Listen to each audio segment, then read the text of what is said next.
Bismillahirrahmanirrahim. Good morning, everybody. Today we will start our next lecture on mechanism of tachycardia in children.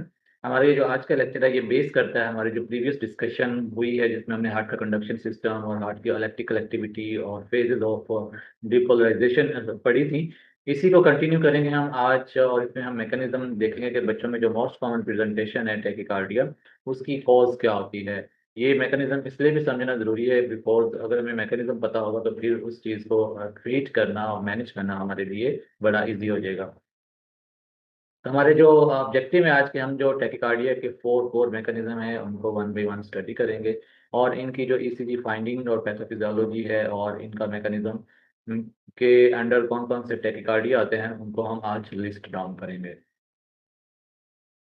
तो जैसा कि हमने कहा कि जो टैकिकार्डिया है उसके 4 कोर मैकेनिज्म होते हैं automaticity, re entry, trigger activity और चैनलोपैथी। इनको हम वन बाय वन डिस्कस करते हैं। जो ऑटोमेटिसिटी है वो हमने पहले भी ये डिस्कस किया था कि जो एसए नोड होता है और एबी नोड होता है उसका एक कैरेक्टरिस्टिक फीचर होता है कि ये स्पॉन्टेनियस डिपोलराइजेशन इसकी होती रहती है।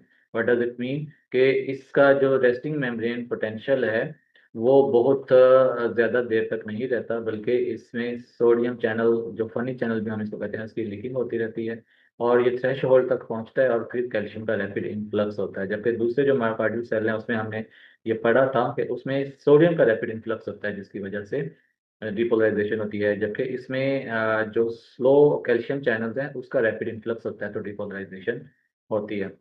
ड्यू टू एनी रीजन अगर ये डिपोलराइजेशन या ऑटोमेटिसिटी है ऐसे नोड की वो इंक्रीज हो जाए या जो नियर बाई स्ट्रक्चर हैं वो स्पॉन्टेनियस डिपोलराइज होना शुरू हो जाए तो पेशेंट में बहुत ज़्यादा रैपिड इम्पल्सेस जनरेट होते हैं जो कि आगे फिर टैकिकार्डिया की रीज़न बनती हैं। और ये आम तौर पे इसके जो कॉजेज़ हैं वो हाइपॉक्सिया होता है, स्ट्रेस होता है, फिर मायोकार्डियल इंजरी होती है, इलेक्ट्रोलाइट इम्बैलेंस होते हैं और इसकी जो एग्ज़ाम्पल हैं वो एट्रियल टैकिकार्डिया है, जंक्शनल टैकिकार्डिया है और सम केसेज़ ऑफ वीटी भी हैं। इसका जो कैरेक्टरिस्टिक फीचर ये है कि ये ग्रेजुअल वार्म अप होता है और ग्रेजुअली कूल डाउन हो जाता है। इसका हार्ट रेट भी 150 के अराउंड रहता है, ये बहुत ज़्यादा डिपेंडेंट होता है सिम्पैथेटिक और पैरासिम्पैथेटिक एक्टिविटी में और ये डिफ़िकल्ट टू कंट्रोल करना आता है और बीटा ब्लॉकर को ये अच्छा रिस्पॉन्स करता है। दूसरा जो मैकेनिज़्म है वो री-एंट्री मैकेनिज़्म होता है। इसमें क्या होता है कि due to a scar tissue in the myocardium एक 2 पाथवे बन जाते हैं एक इलेक्ट्रिकल सर्किट के। एक फास्ट पाथवे होता है और एक स्लो पाथवे होता है। और इसमें जो लिम्ब होता है उसमें यूनिडायरेक्शनल ब्लॉक हो जाता है तो फास्ट पाथवे से इम्पल्स रैपिडली लोअर डाउन आती है और उधर से स्लो पाथवे से नहीं आ रही होती तो ये इम्पल्स दोबारा से रेट्रोग्रेड जाती है और इस तरह एक ये कंडक्शन पाथवे बन जाता है क्योंकि जो स्लो लिम्ब होता है वो अभी रिफ्रैक्टरी पीरियड में होता है कि फास्ट पाथवे से इम्पल्स आ जाती है। तो ये रैपिडली एक सर्कस मूवमेंट कर रही होती है और साथ में इम्पल्स जनरेट कर रही होती है जो कि आगे ट्रैवल डाउन करती हैं और मायोकार्डियम को स्टिमुलस देती हैं और रिपोलराइज होता है और टैकिकार्डिया होता है। इसकी जो एग्जांपल है वो एवीआरटी है, एवीएनआरटी है, फ्लटर है और सम फॉर्म्स ऑफ वीटी है। ये सडन इन ऑनसेट होता है और मोस्ट कॉमन मैकेनिज्म जो बच्चों में एसवीटी का या टैकिकार्डिया का वो यही री एंट्री मैकेनिज्म होता है। जो हमने पहला मैकेनिज्म पढ़ा ऑटोमेटिसिटी वो यूजुअली 10% केसेस में होता है और ये जो री-एंट्री मैकेनिज़्म है, ये बड़ा अच्छा रिस्पॉन्स करता है एडिनोसिन को। ये जैसे हमने बताया कि ये इसमें एक सर्किट बन जाता है और 2 लिम्ब होते हैं, एक फ़ास्ट और एक स्लो और अगर जो फ़ास्ट लिम्ब है उसके थ्रू इम्पल्स ट्रैवल डाउन करे तो इसको हम कहते हैं ऑर्थोड्रोमिक और अगर ये जो स्लो लिम्ब है उसके थ्रू ट्रैवल करे तो इसको हम कहते हैं एंटीड्रोमिक। तीसरा जो मैकेनिज़्म है उसको हम कहते हैं ट्रिगर एक्टिविटी। होता क्या है कि due to any reason like ischaemia या इंजरी जो रिपोलराइजेशन फेज़ है उसका अर्ली एंड हो जाता है और अगेन डिपोलराइजेशन स्टार्ट हो जाती है जिसकी वजह से एक न्यू इलेक्ट्रिकल एक्टिविटी जनरेट होती है जो कि टैकिकार्डिया की कॉज़ बनती है। ये जो अर्ली डिपोलराइजेशन है इसकी जो एग्ज़ाम्पल है वो टॉर्सैडे है और कुछ केसेज़ में जो डिलेड डिपोलराइजेशन है वो भी स्टार्ट होती है। उसकी एग्ज़ाम्पल जो है वो सीपीवीटी है।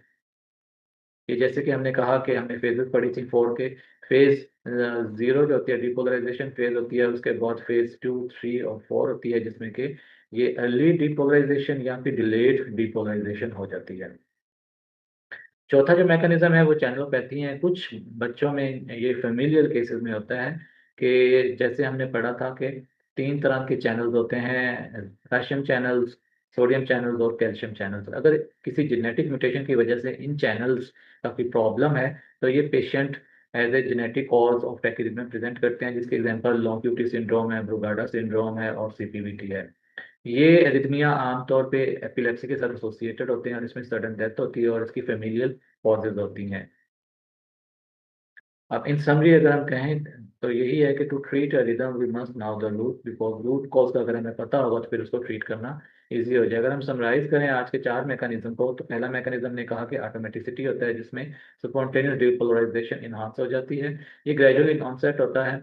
दूसरा हमने कहा कि री एंट्री सर्किट्स बन जाते हैं, जिसमें फास्ट और स्लो लिम्ब होते हैं, और एक लिम्ब में ब्लॉकेज की वजह से जो फास्ट लिम्ब है वो एक सर्कस मूवमेंट की वजह से इम्पल्सेस ज्यादा देती रहती है। तीसरा हमने कहा कि ट्रिगर मैकेनिज्म होता है, जिसमें अर्ली और डिलेड डे आफ्टर डिपोलराइजेशन स्पाइक्स आती हैं। और चौथा हमने कहा कि चैनलोपैथीज होती हैं, जिसकी कॉजेज हमने कहा कि सीपीवीटी, ब्रुगाडा, लॉन्ग क्यूटी होता है। एट द एंड कुछ एमसीक्यूज हैं जो कि हमारे नॉलेज को रिहर्स करेंगे। इसमें जो पहला एमसीक्यूज है वो ये कि what is the characteristic of automatic tachycardia. तो हमने इसमें कहा कि 4 कॉजेज लिखी हुई हैं। इसमें जो ऑटोमेटिक टैकिकार्डिया है उसकी करेक्टरिस्टिक हमने पढ़ा था कि ग्रेजुअली ऑनसेट और वार्म अप होता है। दूसरा एमसीक्यूज है कि what is not a requirement for re entry. तो री एंट्री के लिए हमने कहा था कि उसके 2 लिम्ब होते हैं, जो एक लिम्ब होता है उसमें यूनिडायरेक्शनल ब्लॉक हो जाता है। तीसरा जो एमसीक्यूज है वो ये कि डिलेड आफ्टर डिपोलराइजेशन किस फेज में होती है। तो वो हमने कहा कि अर्ली जो होती है वो फेज 3 में होती है, और जो डिलेड होती है वो फेज 4 में होती है। जो अर्ली आफ्टर डिपोलराइजेशन है उसके एग्जांपल हमने कहा कि टॉर्साइडेड इक्वाइंटस होता है, और चैनलोपैथी से रिलेटेड जो अरिथमिया है हमने कहा कि उसके एग्जांपल में सीपीवीटी होता है। यहीं पे हम आज के इस लेक्चर का एंड करते हैं। होपफुली कि इन मैकेनिज्म को हम अंडरस्टैंड करेंगे और आगे हम चल के अप्लाई करेंगे जब हम approach to tachycardia in children पढ़ेंगे, और फिर उनकी मैनेजमेंट भी इन्हीं मैकेनिज्म के ऊपर बेस करती है। Thank you very much. Hopefully you will join us in the next lecture. अपने कमेंट्स और क्वेश्चन जो है हमें जरूर शेयर कीजिएगा। Thank you very much once again. Have a nice day.